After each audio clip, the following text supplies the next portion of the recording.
Hello and welcome to the WriteCome.com podcast, where we help you to make money from your words. Each episode will be sharing tips, tricks, and strategies you can use to make more money from your writing, publishing, and marketing to your fans and audience.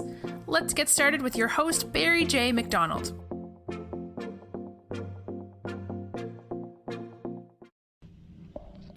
Hi, this is Barry here, and you are very, very welcome to today's podcast episode from WriteCome.com. And today's podcast episode is entitled Crumbling with Criticism.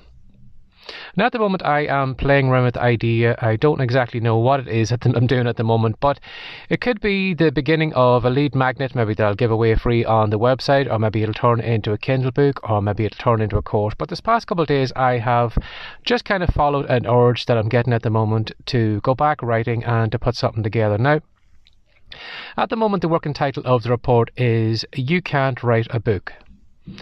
Now, for some people, that is probably going to hit strongly with them in that, if they are trying to stretch themselves, if they are maybe looking to get into writing, after that thought has kind of passed through their mind, the next immediate thought after that is you can't write a book.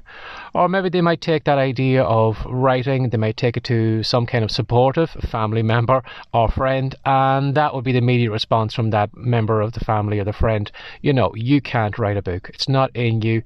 You don't have the talent. I don't remember reading anything of yours that was really great, so you can't write a book. So what I'm doing in this report is I'm kind of putting a negative spin on it, in that I am not telling you all the reasons that you can write an ebook or a book even.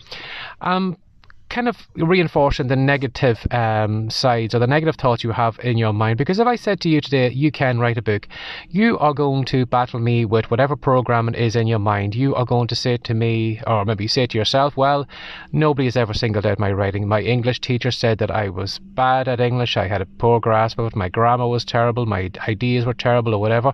Or again, too, you might have had the supportive family members who have slated you at every opportunity. Every time you tried something new, they cut you down before you had a chance to even get any growth going at all. And what I wanted to do was I wanted to meet that person on that negative path that they're on, and slowly as we go through whether it's going to be an ebook report, slowly as we're going through it, I am going to kind of maybe just turn the direction a little bit and get them back onto a more positive end. So the start of the book will probably be a little bit negative in that I am going to point out all the reasons why they can't write an ebook, and then by the end of it we are going to end up on a more positive plane. So that is the idea so far. I'm about halfway through it so far, so let's see how it goes. But one of the chapters I am working on is Crumbling with Criticism. In that, again, to anybody who tries something new, if they don't feel confident about it, the first bad comment at all, even if it is, said, unconsciously by maybe a family member or whatever, that sometimes can stop somebody in their tracks. Somebody might have a great idea for a book which could go on to be a multi-million-dollar bestseller all over the world, but one person could just put their foot on the kind of throat of that idea and just strangle it with a stupid comment like, that's not very good, or I don't like that. And I was just thinking as I was writing the chapter, how we pay so much attention to other people's opinions. We put other people's opinions at a far higher level than our own. I was just looking back through one of the books I had written a long, long time ago in the romance genre, and it's called The Irish Runaway. And at the moment, it is sitting at 4.1 out of 5 stars. I'm not sure, I think it's over 200 reviews or something I have on it so far. So it's riding pretty high. It was the first book I ever wrote, and it wasn't something that I ever thought I could do, but I gave it a go. And the last review, I just looked at yesterday just to see, there was a fresh review come in, and I was just looking to see, and straight away I seen it was a 1-star review, and the heading of the review was Very Poor Writing.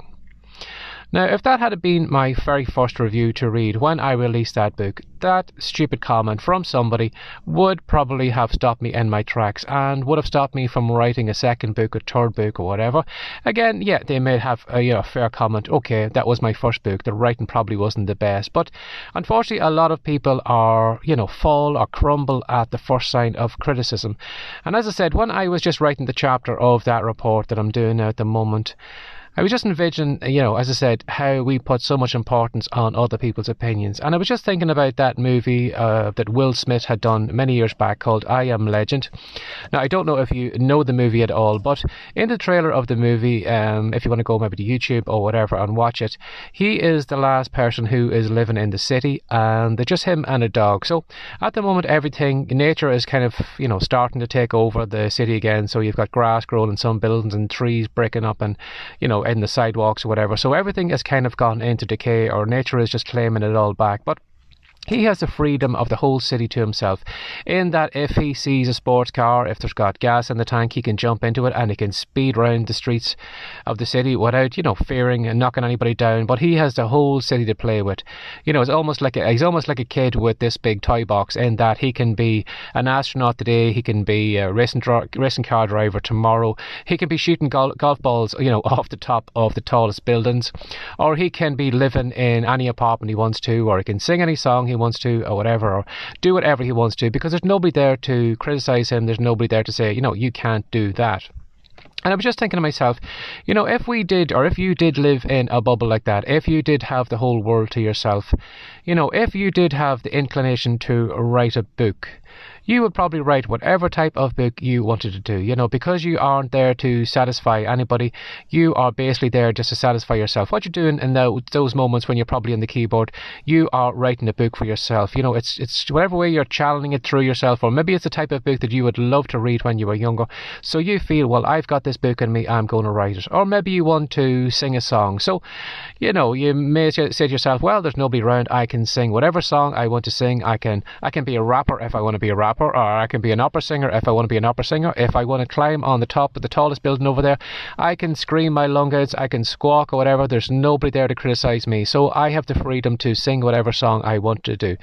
Or if you wanted to maybe get a canvas, you could get a pot and paint, you could create some kind of squiggle type painting, or maybe you could go over to some building and you could start painting a mural or whatever. But you could just kind of close your eyes and just kind of relax and ease into whatever your brain was channeling you through, whatever objects you wanted to paint. You're just free to paint whatever it is, and you just painted a mural to your own liking, or you did some kind of huge painting on, as I said, some kind of, it could be even scratchings or something on a huge canvas, but it was something that makes you happy. And so you stand back, after you've drawn your mural or whatever, and you say to yourself, I'm really, really happy with that. That is the idea I had in my head. Or maybe you just stand back from your laptop and you say, that is a fantastic book. I'm so happy with that book. That is the type of book that I wanted to write. Or, you hum a song to yourself, or you come up with a melody and you say to yourself, that is the type of melody I had in my head, and that is a really, really catchy song, and I am so proud that song had come through me.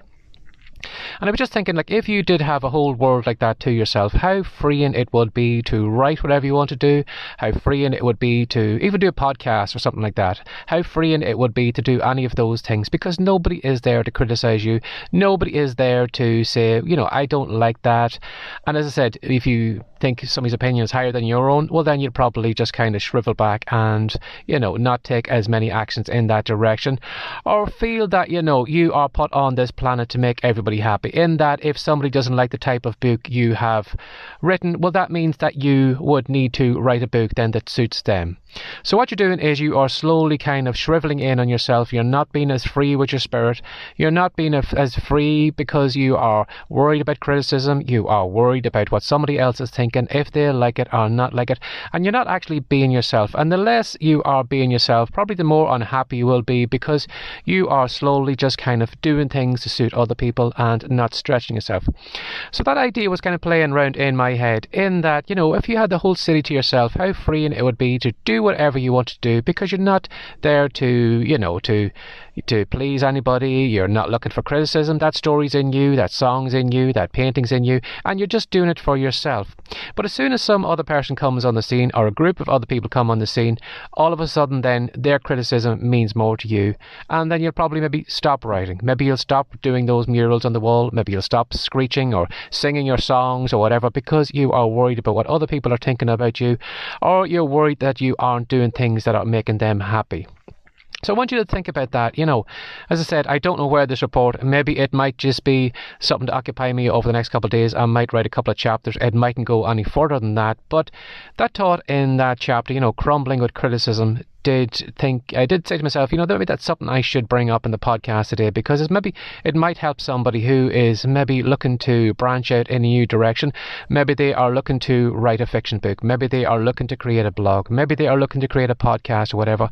So what I want you to do is I want you to pretend that you are the only person in the world and you are writing that book for you.